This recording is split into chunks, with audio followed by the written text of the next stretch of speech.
Anyone who has an appreciation for literacy, history, and typography, which I would say would be anyone. The first thing that we do is we give people a tour of the shop and we show them the various printing presses that we have and give them an overview of what they'll be using.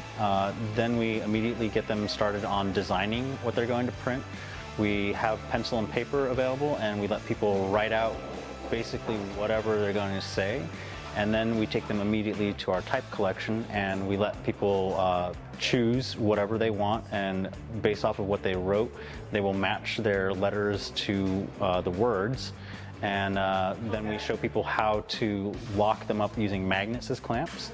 And after that, we are going straight to the press. And we show people how to ink the type, how to put their paper on, and how to utilize the press to make their prints.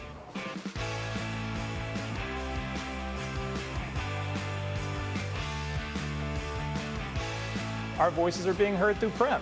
So Nancy and Michael have a fantastic shop here, seeing the world through totally different eyes. As part of our quarterly team meeting check-in, we here at the Research Heritage Archives of the Salt River Project showed up, had a couple hours to roam free here in the shop, put together some pretty interesting things, whether they're notes to our lovers or protests over the current state of the world.